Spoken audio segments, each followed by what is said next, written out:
galera, beleza? Como é que vocês estão? Meus amigos, como de costume, temos duas coisas para nós comentarmos. A primeira delas, notícias positivas do governo de Jair Messias Bolsonaro, e também quero falar de algumas ações aí ligadas ao governo e coisas que saíram na imprensa. E depois, gente, eu sei que já está ficando repetitivo, mas a crise no PT segue aumentando. Agora a cúpula de comunicação do Lula brigou entre si. Já não mais se cumprimentam, já falar sobre isso. Aquela percepção que o Lula teria uma eleição fácil já desapareceu por completo e Bolsonaro é favorito em 3 estados. E ainda quero mostrar para vocês umas tabelas, alguns gráficos, que inclusive mostra que as pessoas que se classificam como de direita está crescendo e cresceu bastante no último ano. E mais do que isso, eu acho que isso é a parte mais importante, porque agora é oficial, não tem mais o que deixar dúvidas, o Lula não tem nem mais como esconder. No dia de ontem, o PT fechou a federalização com os partidos de esquerda, tem uma carta, inclusive foi protocolada, cartório, etc., que não tá assim de forma extremamente clara, nós vamos censurar, etc. Mas tá lá. Regulamentação da mídia e das redes sociais vai estar aí, né, como um dos projetos, um dos planos caso Lula chegue ao poder. Além disso, revogação da reforma do trabalho, a gente vai falar sobre isso, uma possível volta do imposto sindical, coisas ligadas ao meio ambiente, enfim, tem muita coisa para falar, turminha da esquerda. Aí também começaram a falar agora as notícias que agora estão preocupados com os bolsominions, ataque hacker, vixe, só maluquice. Depois vamos falar um pouco de pandemia, muito tempo que a gente não comenta nada, porque o Queiroga aí, né, falou que vamos voltar à normalidade.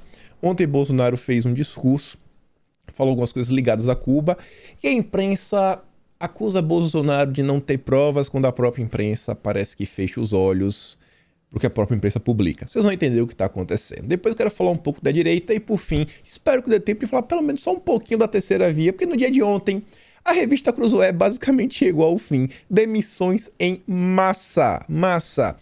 Eu tô até pensando, né? O Cláudio Dantas, eu não tenho como ajudar, mas se quiser trabalhar, sei lá, fazer uma faxina, fazer uns concertos em moto, quiser mandar o currículo, a gente tá aceitando, vamos trabalhar, porque, pô, o Dantas não pode ficar na mão, né? Crise generalizada lá no pessoal do antagonista.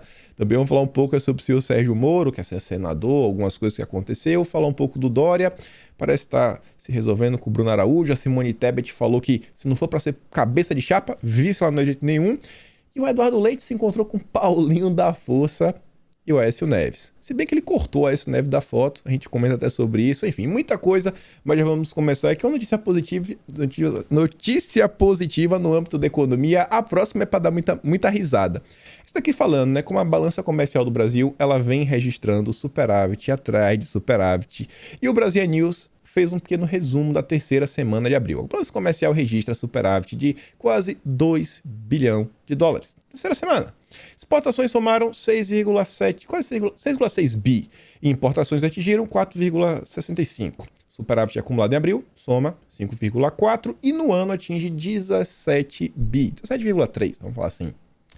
A economia segue melhorando. Mas o melhor, pessoal, o melhor, acredite se quiser, o ex-ministro petista, Guido Mantega, que ficou, cara, acho que mais de 10 anos aí, dentro do governo do PT, assumiu publicamente que o Banco Central de Bolsonaro tem melhor desempenho do que na época petista. Ele falou que o Roberto Campos Neto tá melhor do que o Henrique Meirelles. Tá ruim, viu? Tá realmente assim, não tá fácil para o Lula. Não está fácil para o Lula. Nem o Guido Mantega consegue negar os fatos que a realidade apresenta. O Banco Central do governo Jair Messias Bolsonaro está melhor do que na época lá do Meirelles. Mas vamos continuar. Trocas com os Estados Unidos crescem e caminham para novo recorde. Negócios aumentaram 43% no primeiro trimestre. 43%. Olha, é só um pequeno aumento. 43%. Mas segundo a imprensa, o Brasil está um caos, né? O governo Bolsonaro é um amparo internacional, nada que faz presta, não tem nada que pode ser elogiado. Na verdade, o governo Bolsonaro é uma clara ameaça para a democracia brasileira.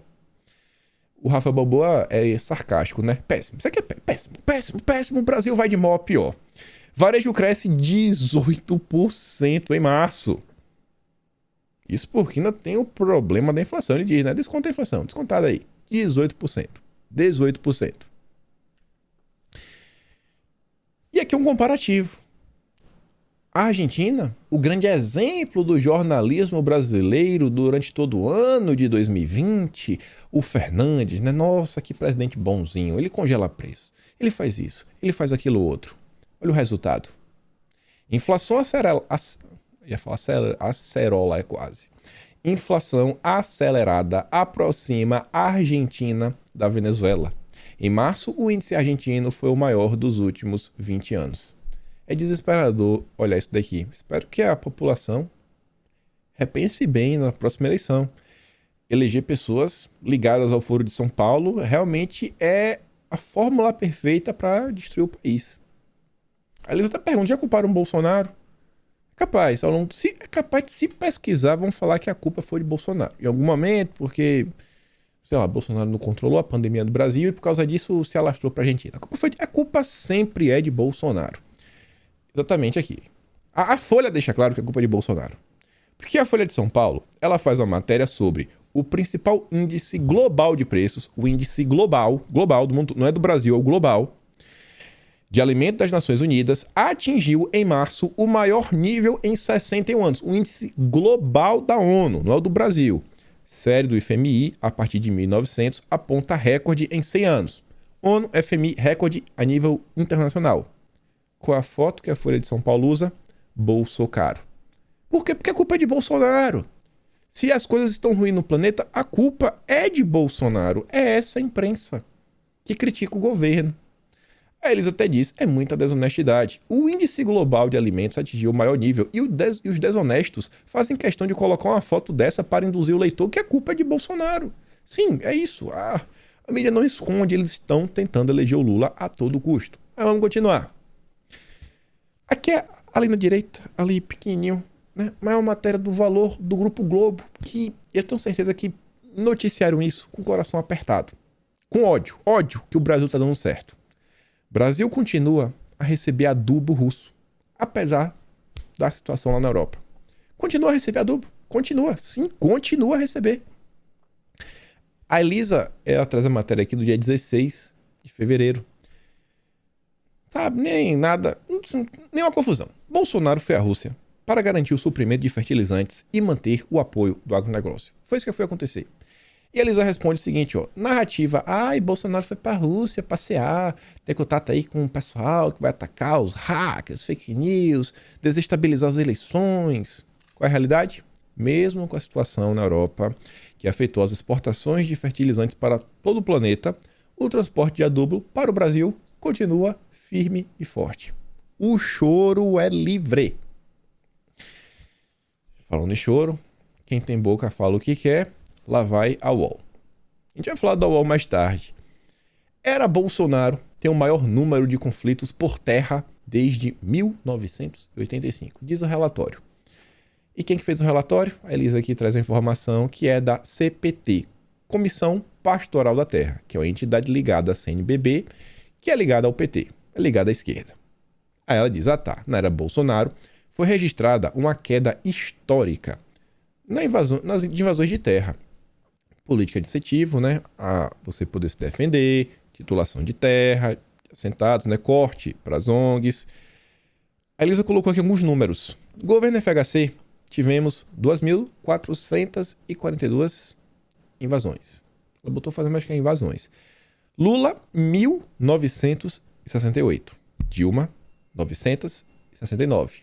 Temer, 54. Bolsonaro, 24. Então, assim, eu acho que não é tanto conflito de terra, né? Acho que essa matéria meio que não para em pé. Mas são aquelas narrativas criadas diariamente. Falando coisas que são, assim, diariamente, eu achei, quando eu vi isso daqui, tem hora que eu até penso, não, isso aqui deve ser alguma notícia antiga. Não, não é. O Amazônia Azul, inclusive, fala isso. Ó. Pessoal, não é notícia antiga. Todo dia tem apreensão. Trabalho incrível de inteligência operacional da Polícia Rodoviária Federal do Brasil. Este ano vai ter recorde. 2020 foi recorde, 2021 foi recorde de novo, e parece que 2022 vai ser recorde. Bolsonaro incorporou a Dilma, né? Vamos dobrar a meta. Aí tá dobrando a meta atrás de dobrar a meta. Recorde atrás de recorde. Pequeno prejuízo, só 28 milhões. 28 milhãozinhos, não faz nem diferença, né? Aí depois ninguém entende porque o governo Bolsonaro é tão atacado. Jornalista, você, não, eu falo, né? Vamos ficar quietos. Inclusive, você percebe que o Sérgio Moro adora bater no peito para falar de combate à corrupção, combate ao crime transnacional, envolve aí crimes internacionais, etc. E que os mecanismos que nós temos hoje no país não são suficientes. Então temos que criar uma corte internacional anticorrupção, nos moldes lá que a turma dos Soros propôs na Europa, naquele país que está nesse conflito aí com a Rússia. Aí Bolsonaro falou o seguinte: Aliança Estratégica contra o crime organizado transnacional. Operação Brasileiro-Paraguaia, Nova Aliança, destruiu 11,6 mil toneladas. É 1000 vezes 1000. 11,6. Vamos botar assim. 11.600 toneladas. 11.600 toneladas. Só um pouquinho, né? De drogas. De 2019 a 2021. Só um prejuízo irrisório. O Brasil apresentou no Paraguai plano elaborado pelo Ministério da Justiça para intensificar o combate ao crime organizado no Cone Sul. E o presidente paraguaio vem a público, ele retuita Bolsonaro e fala o seguinte: vamos continuar fortalecendo as operações conjuntas de combate ao crime transnacional e suas estruturas financeiras, o inimigo comum que não conhece fronteiras. Sérgio Moro vai falar alguma coisa? Com certeza que não, porque para Sérgio Moro isso aqui não é combater a corrupção. Ninguém sabe o que é combate. Na verdade, ele vai dar um curso agora para explicar o que é combater a corrupção, porque até hoje eu não consegui entender. Sobre isso daí, esses temas ligados à corrupção, percebam. Teve lá na região do Paraná, inclusive, em Guarapuava, uma noite de terror. Podemos falar assim. E o ministro da Justiça já afirma que a Polícia Federal e a Polícia Rodoviária Federal foram enviadas para a cidade para tentar resolver o problema. Quem viu aí os vídeos na internet, coisa feia. E o Arthur pergunta o seguinte: peraí, parece o Orcrim, que é esse grupo que proporcionou, né, os ataques na cidade, é um Orcrim de verdade, que é no Paraná. Ele fala o seguinte: o Ministério Público Federal do Paraná e a turma do Moro e do Dallagnol nem chegam perto, né, porque eles estão preocupados em combater a corrupção. Isso aqui não é combater a corrupção. Isso aqui não é. Você não vai ver uma nota do Deltan Dallagnol, do Moro. Calado.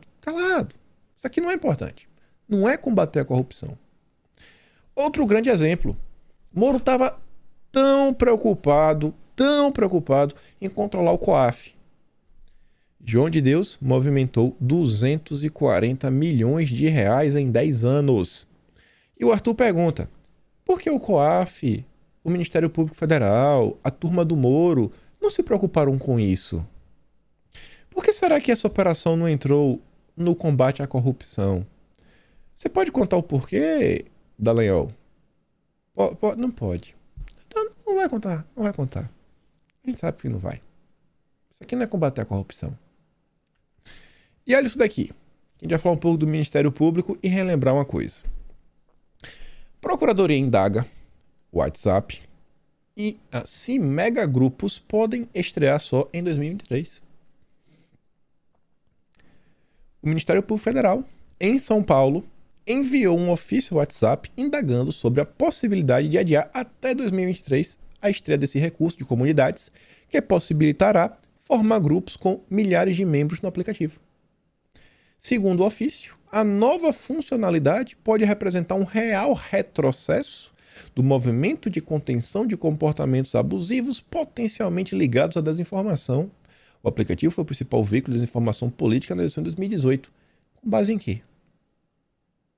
E até agora não provaram, eu acho que nada, só as questões que o PT fez. O Haddad, inclusive, foi punido por isso.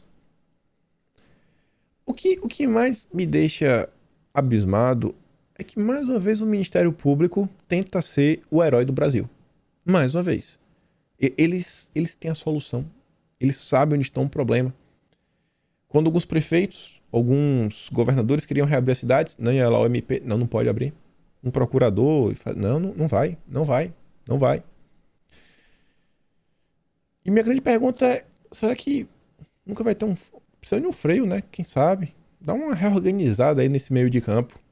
Lembra daquela PEC 5? Que a turma do Maynard, a turma do Moro falou que era a PEC da vingança. Só não foi aprovada por um pouquinho assim de votos. Um pouquinho de votos.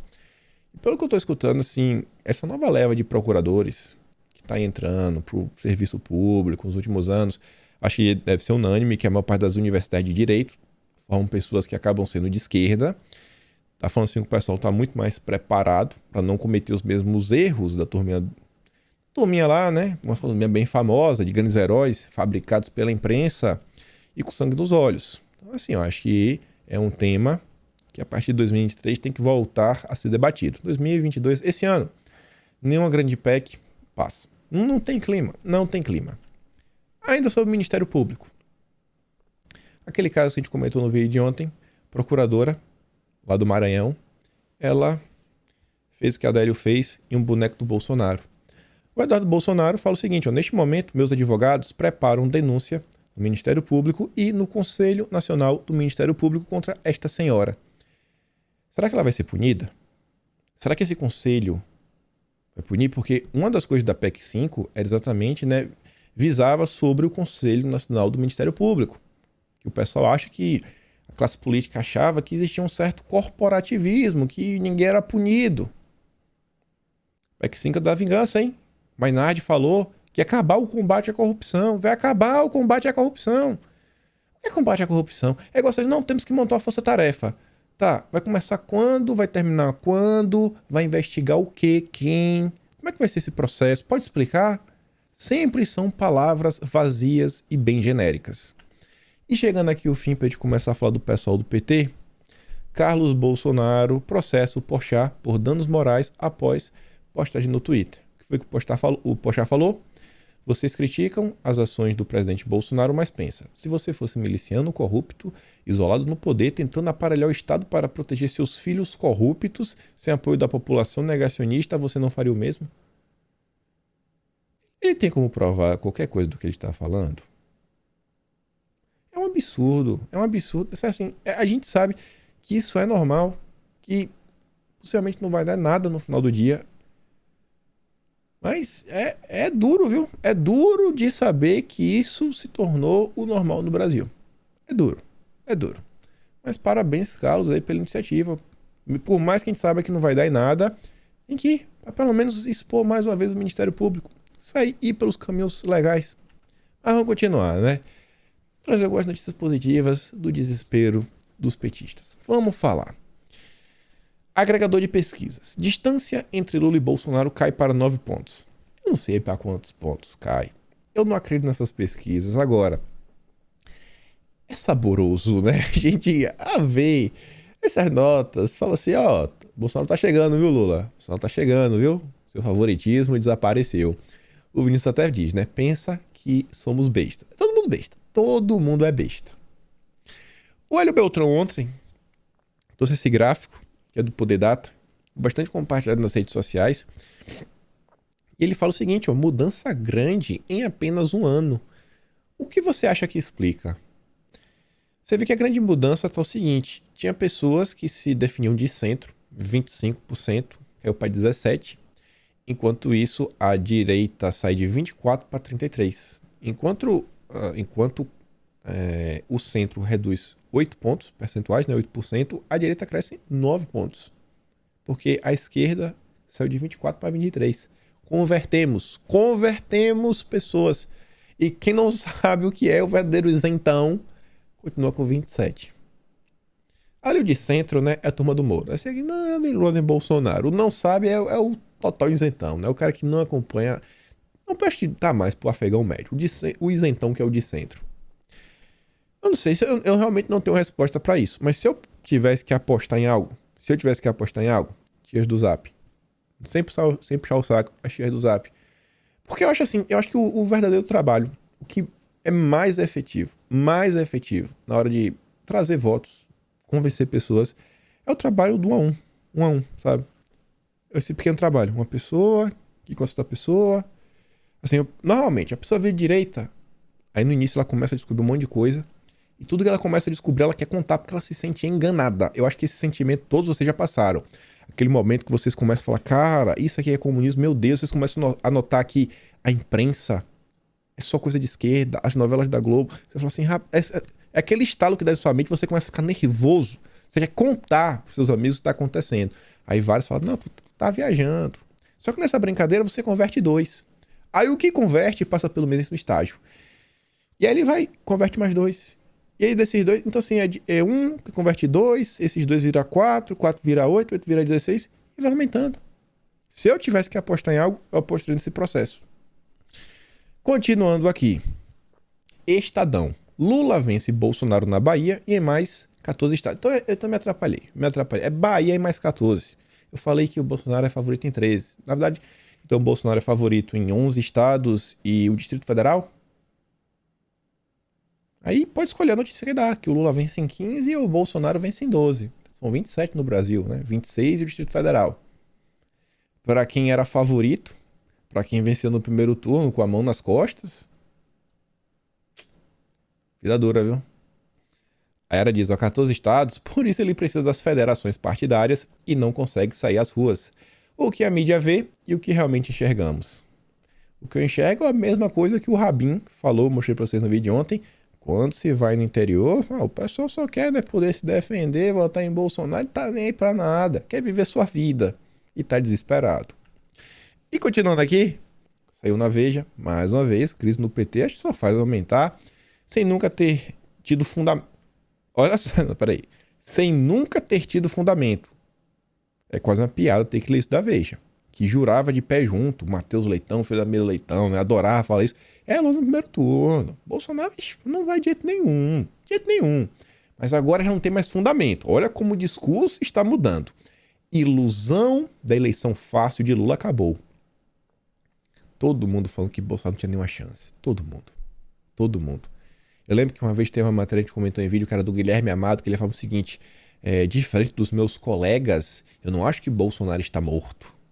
Que tava todo mundo do clima de já ganhou. A ideia de que Lula poderia vencer a eleição do primeiro turno com a larga folga sobre todos os adversários tinha tudo para encantar as fileiras petistas, mas nunca teve de fato fundamento. Embora liderasse com tranquilidade as pesquisas, o próprio Lula se cansou de dizer aos seus correligionários que seria uma disputa difícil. Tá bom. Mas por algum tempo foi impossível segurar o salto alto do PT.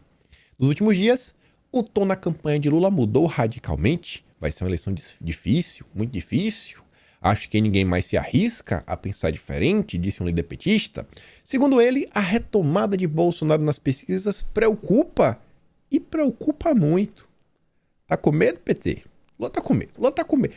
Cara, eu só quero ver uma única vez o Lula na rua, uma única vez.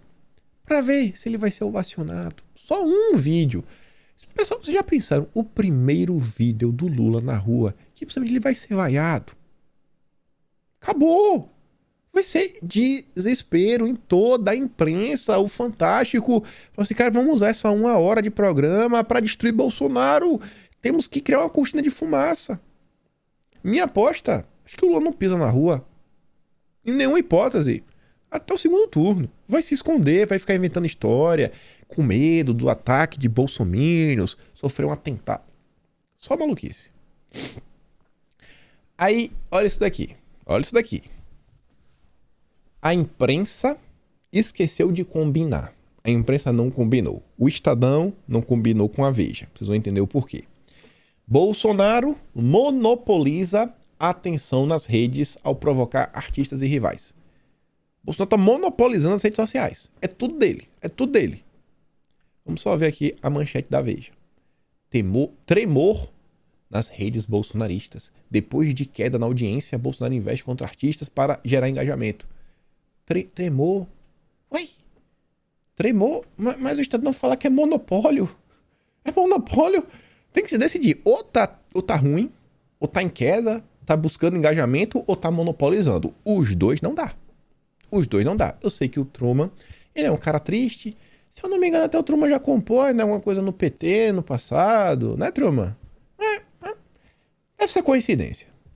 A estratégia da pré-campanha de Bolsonaro nas redes sociais, embora incomode celebridades, como a cantora Anitta, tem surtido efeito ao ditar os debates na internet. Olha esses números. A publicação feita no fim de semana, em que ele diz concordar com a cantora sobre o resgate das cores da bandeira, atingiu 800 mil curtidas. 800 mil. e 42 mil comentários no Instagram. A maior audiência que o presidente teve nas redes no último mês. Se teve 800 mil curtidas, quantas visualizações a postagem não teve? Tem muita gente que vem e não curte. Esse Bonorinho, hein? Ele já tinha ganhado atenção na internet quando replicou a foto do Lula com o Geraldo Alckmin com a legenda kkkk. Seu comentário no Twitter teve mais audiência do que o post original do Lula. Foram 137 mil curtidas ante 76 mil na publicação petista. Mas o sinal está em crise. Está em crise, está em queda, está em busca de engajamento. Tem que combinar. Tem que combinar. O levantamento é da consultoria Bytes e sugere que no campo de batalha da internet, Bolsonaro dá trabalho aos rivais na campanha eleitoral. Agora, levantamento. Como é difícil, né? Vamos montar a empresa também. A empresa Bytes, basicamente, qual é o trabalho dela? Ela vai no Instagram, ela olha, ó, 800 mil, Twitter, 137 mil curtidas, pronto. Aí faz um relatório. Não, estou aqui um relatório, ó, dados. Tá. Os dados, ó. Trabalho, sensacional, hein? Imagine quanto você tem que estudar para fazer um trabalho desse. E essa matéria é interessante, porque eu digo, né? Todo dia às 5 da manhã o Estadão solta a coluna, aí tem umas pílulazinhas, uns bullets. Olha isso daqui. O ex-senador Eunício Oliveira, aliado do Lula no MDB, presidente do MDB no Ceará, está acusando membros do MDB de serem fascistas. Esses fascistas bolsominions deviam sair do partido de Ulisses Guimarães. Pronto. O MDB virou o partido dos fascistas. É crise generalizada. Fascismo com Lula. É um absurdo, né? É um absurdo. Eu não sei como descrever. Política brasileira é mais divertida que qualquer seriado aí que tentam inventar aí na Netflix. Aí vem essa. Luciano Huck. Apresentador chamou cantora de embaixadora do Brasil após show da brasileira no festival americano Coachella. Luciano Huck sobre Anitta. A arte volta a nos dar orgulho do verde e amarelo. Oi? Tem tanta gente, né, comum, que adora as cores do Brasil, tá sempre aí fazendo de colocar uma bandeirinha, sai na rua, vai nas manifestações de verde e amarelo. A Luciano Huck acha que foi a Anitta que voltou a dar orgulho do verde e amarelo. Ah, tá aí, diz, né? Orgulho pra quem, Luciano? Eu tenho vergonha dessa fala do Luciano Huck, não representa ninguém. Ninguém. E aí, como eu disse a vocês, clima piora na estrutura de comunicação de Lula e chefes já não se cumprimentam. Já não dá nem mais bom dia. O clima tá ruim.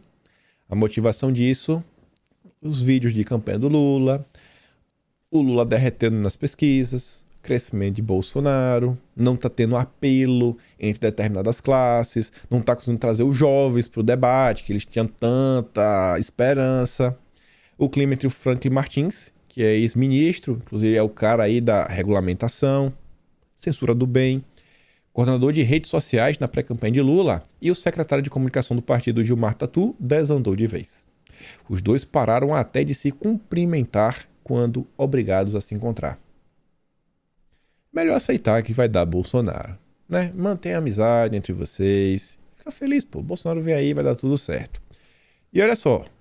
Redes sociais, coordenador, briga no âmbito da comunicação. Diante disso e do crescimento de Bolsonaro, o PT tem que entrar em campo. Tem que agora começar a planejar uma estratégia, já que eles não estão conseguindo reverberar as teses petistas dentro do povo. Agora a ideia é partir para o ataque. Campanha de Lula teme cyberataque bolsonarista nas eleições. Que narrativa chula.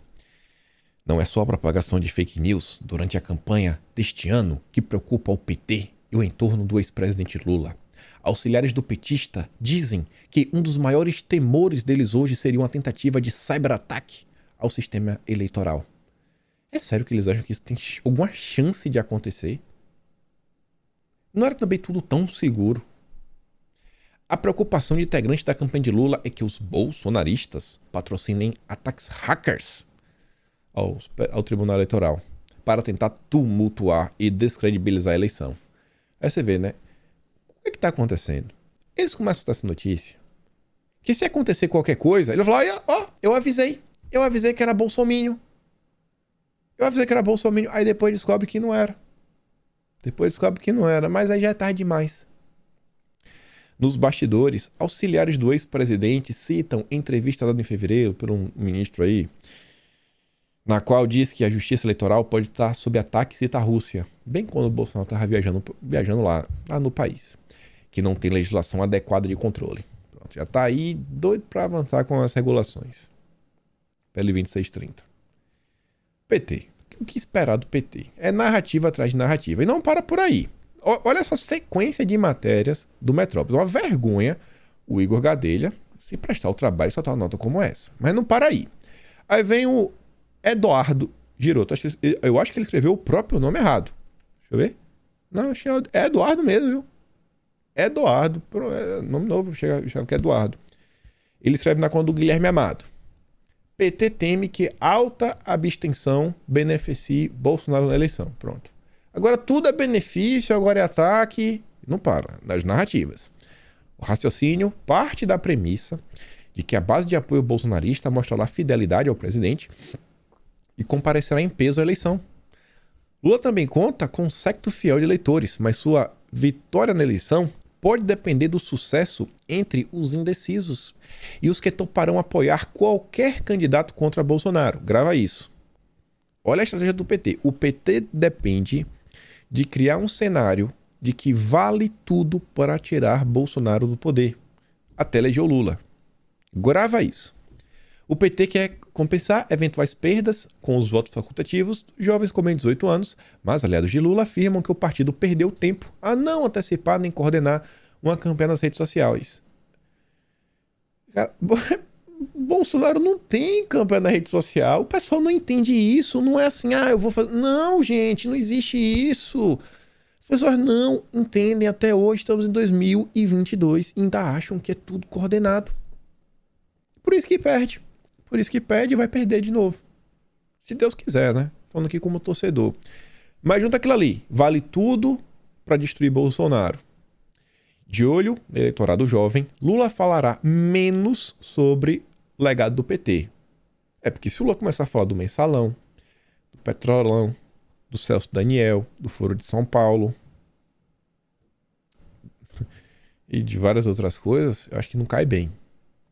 A defesa do legado petista deve perder espaço nos discursos de Lula.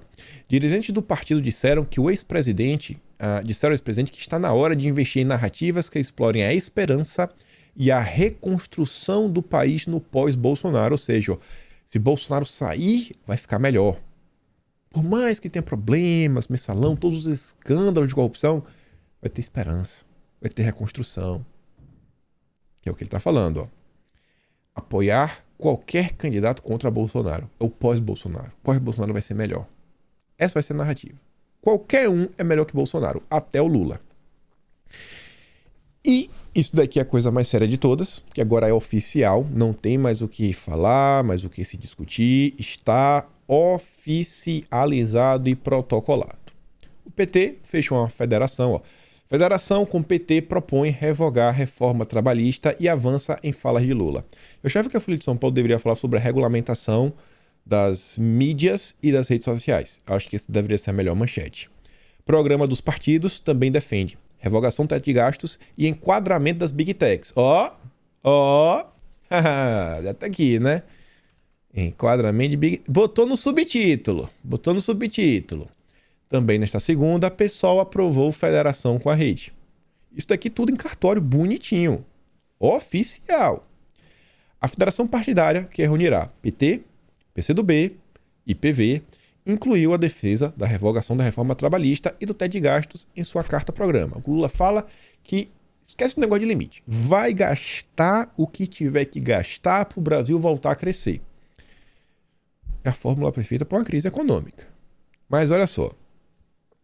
No texto aprovado pela federação, os partidos afirmam que, além da revogação, eles defendem a implementação de uma nova reforma. Ou seja, não é só tirar tudo que está e ainda colocar tudo novo. E o que vai estar nessa nova reforma?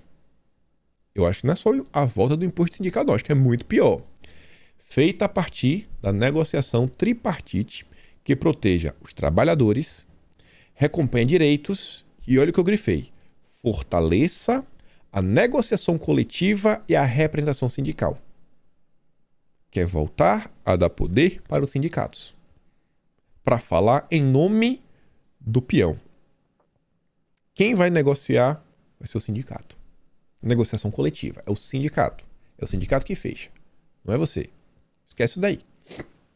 Essa relação homem não. É o sindicato. E representação sindical. Já pensou? Vai fazer o quê? Um novo imposto? Esse aqui é o governo do PT. E dê especial atenção aos trabalhadores informais e de aplicativos. Tá bem claro. Agora vem a parte que vocês devem estar mais interessados. O texto da federação versa ainda sobre a criação de marcos legais e institucionais, ou seja, regulamentação, compliance, aquela dita do SG que vocês estão vendo. Olha o que eu estou falando para vocês. 2023, essa legislatura vai ser a legislatura das regulamentações. 2018, ali foi reforma da Previdência. Foi reforma estruturante. 2022, regulamentação. Regulação da mídia, rede social, coisas ligadas ao meio ambiente.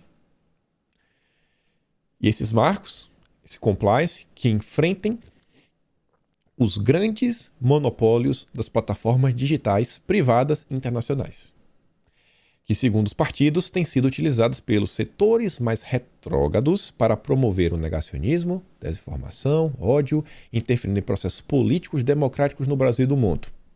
Vão te censurar. Vão te censurar. O que eles vão fazer?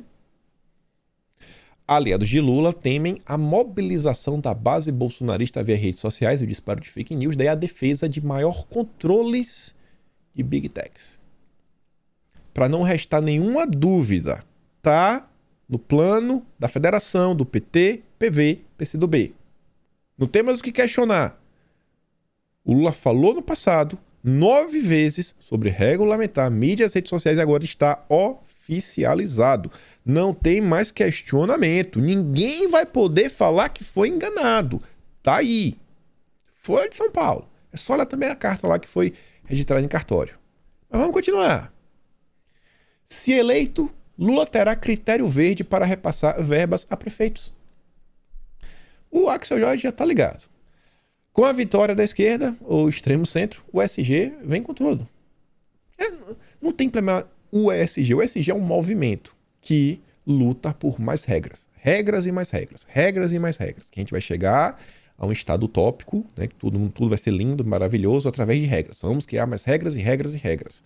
Olha só. Participaram da reunião na Fundação Perseu Abramo, PT, PSB, PCdoB e PV. A gente já havia comentado que o PSB quer comandar a área de meio ambiente. O foco dele, o ponto de partida, é a Amazônia. Olha a coincidência. Segundo Aloysio Mercadante, presidente da entidade e coordenador do plano de governo de Lula, a ideia é vincular os repasses federais destinados a estados e municípios ao desempenho que cada um apresentar em indicadores. Indicadores, exatamente isso. Referentes a desmatamento, queimadas, demais ataques ao meio ambiente.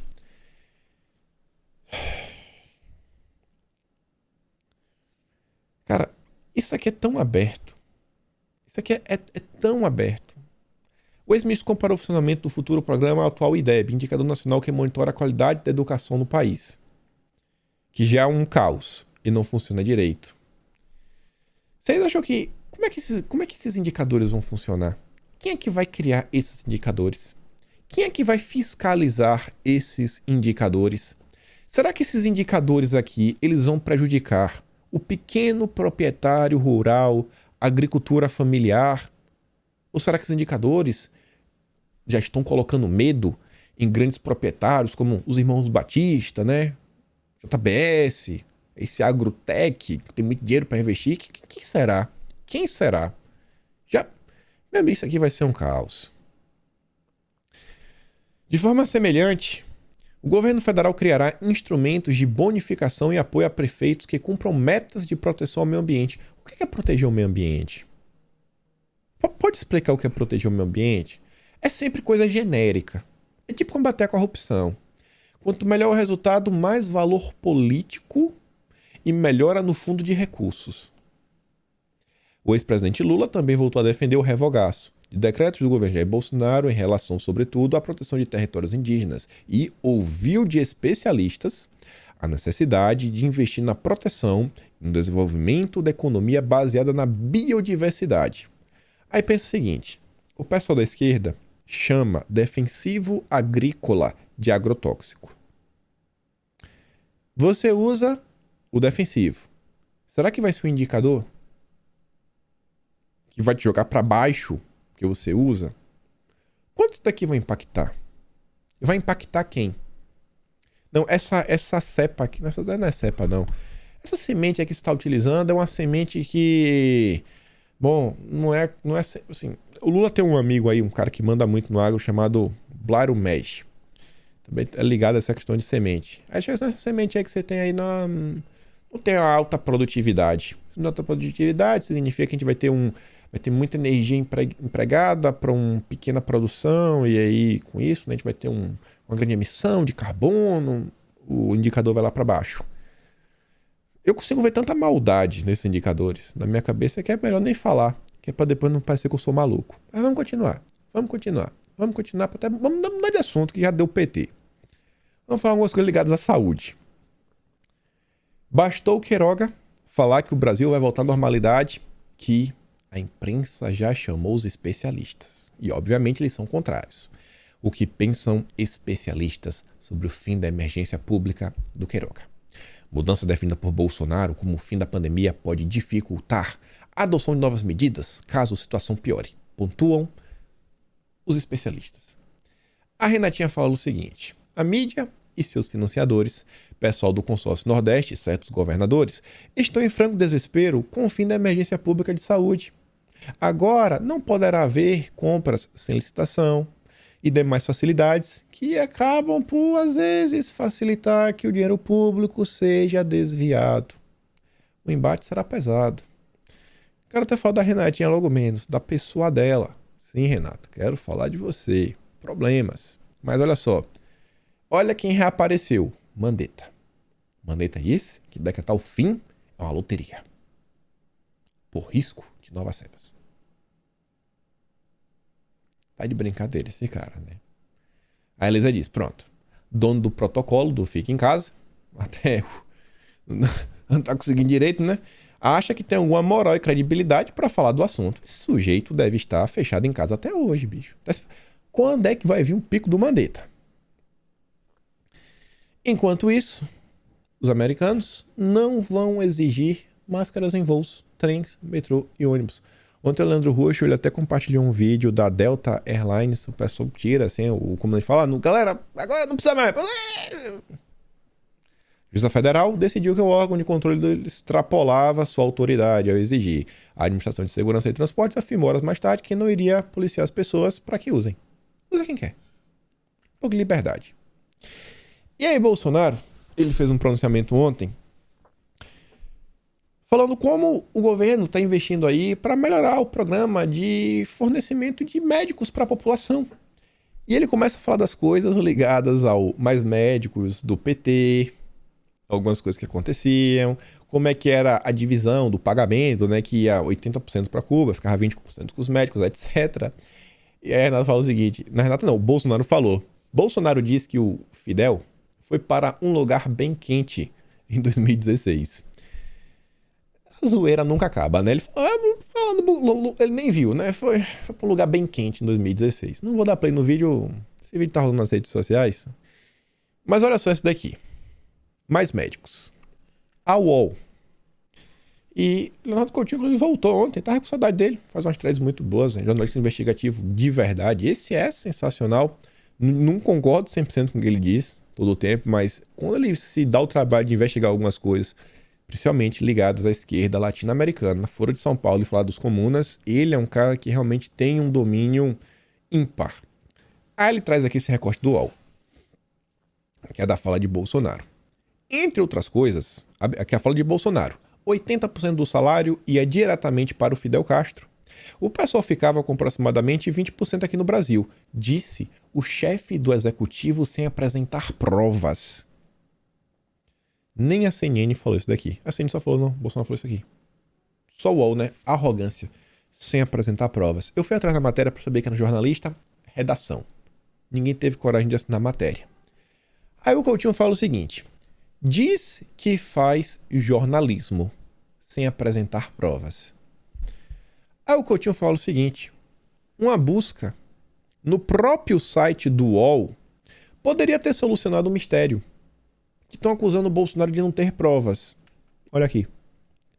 Cubanos teriam de pagar até 90% do salário ao seu governo. Um ponto fundamental da denúncia se refere ao salário. O governo de Cuba recebia uma soma de dinheiro dos governos anfitriões e pagaria aos seus trabalhadores uma parte desses fundos. Isso daqui é uma carta que está lá na ONU. No entanto, o governo de Sua Excelência reteria uma porcentagem significativa do salário pago pelos países anfitriões aos profissionais cubanos que fazem parte de uma missão de internacionalização, alerta a carta. Carta de relatoras da ONU.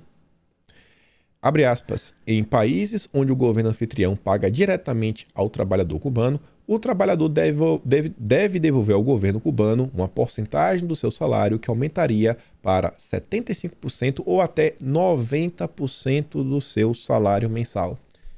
É sem provas, caro jornalista que não teve vergonha de colocar o nome na matéria.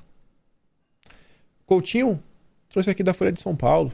Essa matéria ainda mais aterradora, matéria longa, vale a pena dar uma lida, ela completa, é só ir lá no Twitter dele. Mas eu só fiz questão de trazer esses 4 parágrafos. Uns telegramas que foram abertos depois que os anos se passaram, telegramas lá da época do governo Dilma.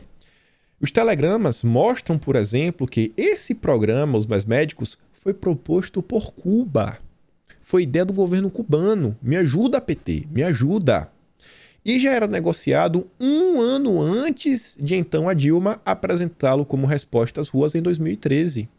As negociações foram sigilosas para evitar reações da classe médica. Foi nesses encontros que Cuba fez as exigências criticadas pelo presidente eleito Jair Bolsonaro, essa matéria de 2018, e cuja possibilidade de reversão fez com que Cuba anunciasse a saída do programa.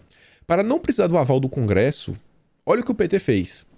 O Brasil não, o PT decidiu na última hora triangular o negócio. O país paga a OPAS, que contrata Cuba, que contrata os médicos. Na prática, quando os médicos cubanos processam o Brasil, o governo responde que não tem relação com eles. Parabéns, PT. Parabéns. É isso daqui que é se importar com o trabalhador. Com a vida. O lado brasileiro propôs a quantia de $4.000, 3.000 para Cuba, 1.000 para o médico. Diz o despacho sobre a reunião. A parte cubana, por sua vez, disse que contava receber de 8.000 por médico e contrapôs 6.000, 5 para o governo e 1.000 para o médico. É isso daí. Sem provas, segundo Bolsonaro. E por fim, ele traz mais uma notícia do UOL. Ao menos 150 cubanos desertam mais médicos e lutam na justiça por salário melhor, né? O cubano, R. abandonou o programa em 2017 e foi um dos que entraram na justiça para tentar trabalhar como médico fora do acordo de cooperação. Não achava justo ficarmos apenas com 25% do salário. Vale de tudo para destruir Bolsonaro. Vale até mentir. Vale até negar as próprias matérias presentes na própria UOL. É um absurdo. Essa imprensa. Aí depois não sabe porque não é levado a sério. Aí me vem a Joyce Hasselman para falar o seguinte, ó. Quem tem a competência para decretar o fim da pandemia? A OMS ou o governo brasileiro? Aí ela fez uma pesquisa, tipo lá dos irmãos. Ela tá perdendo na própria pesquisa que ela fez. Queiroga tá vencendo com 79%. Vai falar que são robôs. E o Axel fala, o Brasil tem sua soberania. E não deve depender, né, de organismos internacionais. No nosso país a gente toma conta. Concordo com o Axel. E já que falando aí, né, dessas questões dos irmãos, vamos entrar aqui um pouco na direita, mas primeiro, olha só. Enquanto tá lá o Lula, recriar o ministério para os indígenas, e você sabe o que é que ele quer no final dos dias. Eu acho que o Salles, ele expõe uma opinião que é uma opinião que o Bolsonaro defende desde o dia zero. Que o Bolsonaro já nasceu pensando dessa forma. Deixem o indígena brasileiro trabalhar. Respeitem o direito de garimparmos nossas terras. Eu acho que a maioria dos povos indígenas, eles querem se desenvolver e fazer parte da sociedade. Não ficar isolado. Não precisa nem ler o resto. Fiquei até surpreso com o artigo descendo na grande imprensa. Eu falei, não é todo dia que isso acontece, viu? Eu acho que é isso que a grande parte da população concorda. Falando aqui um pouco da direita, a educação é uma grande pauta da direita, e você vê que estão tentando fazer de tudo agora para tentar descredibilizar o governo federal. Aí vem a revista Piauí. A Piauí contou essa história. É mais um capítulo do aparelhamento do MEC sob o governo Bolsonaro. Enquanto falta dinheiro para retomar obras já iniciadas, sobra dinheiro para criar escolas fake no eleitoral. As escolas que o Centrão esqueceu. A Ilona Bexhazy, não é Ilona Zabor, é Ilona do bem, a Ilona da direita, fala o seguinte: oi, fofinhos, tudo bem? Será coincidência que o governador do Piauí é do PT e o prefeito de Altos, no mesmo estado, é do MDB? Porque, lindos, responsabilidade de pôr as escolas de pé e funcionando é de prefeitos e governadores. O governo federal só dá uma mãozinha. Que tal ler a Constituição? Como é que joga tudo na conta do governo? Tá todo mundo aí, né? É a força-tarefa para eleger o Lula. Força-tarefa para eleger o Lula. O Eduardo Bolsonaro até fez aqui só um disclaimer nas últimas horas, acho que é importante. Eu, como baiano, pretendo comentar algumas coisas em nome da Bahia. João Roma está no projeto Bolsonaro. A Semineto está no projeto Lula. O baiano vai decidir esse ano se vai deixar que o ladrão retorne à cena do crime com a sua quadrilha ou se eles merecem um futuro decente. Espero que o povo baiano realmente consiga. Vai ser difícil. Acho que o Roma não é um nome tão conhecido na Bahia. E o ACM ainda tem força. Fora que a esquerda vai estar apoiando. Então, vai ser uma eleição dura. Só de não ser o PT para valer, acho que a maior parte dos baianos está até um pouco mais aliviada. Porque o Rui Costa e o Jacques Wagner que veio antes, minha Nossa Senhora. André Porciúncula, candidato aqui, deputado federal lá pela Bahia. Ele aparece aqui na mira da agência pública, que é ligada à esquerda. E por quê? Ele fez uma palestra com o pessoal do ProArmas, falando o seguinte, que o pessoal da cultura vai liberar aí, né? Na verdade, publicou um edital de 1,2 bilhão para projetos no audiovisual. E ele falou que vocês têm que participar disso. Porque essa pauta ela tem que entrar no imaginário popular para as pessoas entenderem da necessidade. Bolsonaro já faz isso, né, diariamente, quando ele diz quem tem que ter uma ferramenta jamais será escravizado. E André fala, cara, séries, documentários, etc., para desmistificar alguns temas. E a esquerda tá achando um absurdo isso. Não pode. Não pode. Não pode.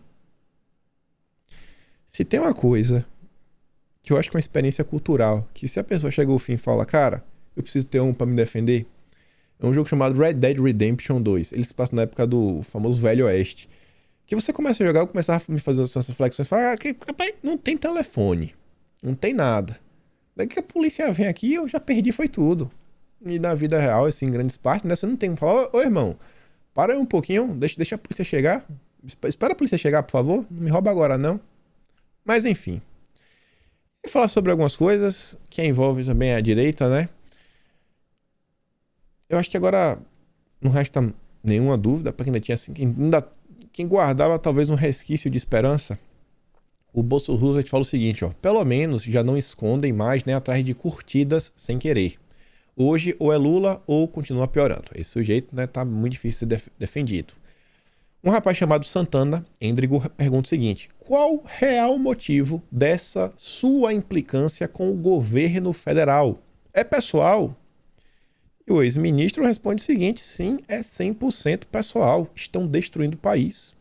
Tive que mudar a minha família, a minha vida e da minha família.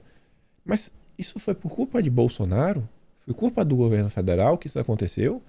Porque eu jurava de pé junto que não foi, que inclusive foi Bolsonaro que ajudou o senhor a se mudar, conseguindo uma vaga no Banco Mundial. Para entregar o país ao Centrão e ter que fingir estar gostando, Bolsonaro está entregando o país ao Centrão. fase do presidente não é tão boa, né? Esse é um desgaste bem evitável. Não é de hoje que ele vem fazendo algumas críticas construtivas, mas olha a matéria que está ali no meio. Isso aqui saiu ontem. O partido do ex-ministro vai ao Supremo Tribunal Federal para pedir mais dinheiro do fundão. Ele que, você vê ali, ó, 16 de julho de 2021, soltei um vídeo explicando a questão do orçamento federal e do fundão. Novamente, sou contra o fundão do Centrão. É porque agora é o fundão conservador. A gente tem o fundão do bem, que é o fundão do Moro, o fundão do Centrão, o fundão, sei lá, do PT e o fundão conservador. Militantes do Centrão elogiaram o fundão, eu critiquei. O presidente falou em vetar, eu elogiei, eles ficaram mudos. Um amigo avisa quando há erro, o interesseiro bate palma. Enquanto é dinheiro, eu tenho valores, eles têm preço. Eu nunca apoiarei uma aliança com Satanás. Bolsonaro faz aliança com Satanás, que ele se aliou com o Centrão. Enfim, é uma lástima. E aí que eu falei, eu queria falar da Renatinha. Os irmãos e o Vitor Meta. Ô, Vitor Meta, você teve a cara de pau. Quero ver se você é homem, Vitor Meta. Se você é homem, se o que você tem no meio das suas perninhas, sabe? Realmente é de verdade. Eu quero saber, Vitor Meta, por que você chegou pra Renata e falou: Renata, me dê o seu nome e o CPF para facilitar o meu trabalho. Você, Vitor Meta, você e esses irmãos que falam que vão processar a Renata, passa o CPF e o nome da amiguinha de vocês. Olha o que a amiguinha de vocês está falando, que eu, o Kim, é pago pelo governo para destruir quem pode atrapalhar projeto de poder dos filhos do presidente, visto que todos já têm suas próprias mansões, até filho mais novo, com cara de retardado, 22 anos, com projeto de casinha games, com dinheiro da cultura, já tem sua mansão. Isso daqui é verdade? Eu não vou processar ela não, porque eu não vou me igualar a vocês. Vocês adoram processar. Vocês provocam. Aí quando alguém fala qualquer coisinha a mais, eu vou lhe processar. Vou mandar processinho. Vai lá, processa a Renata. Manda lá o processo. A gente vai resolver. Não vai ter problema. Mata nos peitos. A Renata não vai ficar desamparada, não. Tenha certeza. Mas isso daí, ó. Vocês pregam uma coisa. Tá aí a que a turma de vocês faz. Tá aí. Lutam pela liberdade, processam na primeira oportunidade. É uma vergonha. É uma vergonha. Deixa eu até voltar pra cá. Isso aqui é uma das coisas que me incomoda um pouco, porque um dia não, acho que vários dias, se teve alguém na área da comunicação, se é que vocês aceitam, que defendeu tanto as pessoas, inclusive as pessoas terem direito até comentaram de forma anônima, de bater tanto na tecla, até das questões ligadas à CPI das fake news, inquéritos, etc. Rapaz, se teve alguém, acho que fui eu, hein? E aí, hoje, eu que sou acusado do que vocês eram acusados. Dessa turminha, né, que eu digo. Parabéns. Parabéns. Vocês são sensacionais. Vocês realmente são mais habilidosos do que o Sérgio Moro na hora de fazer política. Quero passar de uma hora só pra falar aqui, pra gente dar uma risada. Só uma pequena risadinha da turminha do Moro. Lá vê o Moro, falar da Cruzoé. Tive orgulho de contribuir durante quase 2 anos como colunista quinzenal da revista Cruzoé, a convite de Rodrigo Rangel. Uma pena essa mudança decorrente desses tempos difíceis. Por que o tempo tá difícil, Moro? Por que o tempo está difícil? O que foi que mudou no tempo? As pessoas acordaram, né? As pessoas acordaram, né? E não estão mais assinando a Cruzoé, porque muda de narrativa conforme o lado que estão apoiando, né? Quando o Renan Calheiros estava na CPI, Renan era herói. Aí Renan deixa de ser herói. Aí agora vamos apoiar o Lula. Não apoiar o Lula. E aí fica feio. Aí o Rodrigo Rangel fez uma thread. Só quero mostrar 2 pontos. Nesta manhã, eu e a maioria dos jornalistas da redação nos despedimos com tristeza. Decisão dos sócios que comunicaram a necessidade de cortar sensivelmente os custos. Ei, Maynard, reflexo em vários aspectos dos tempos bicudos que vivemos. Que tempos são esses, senhores?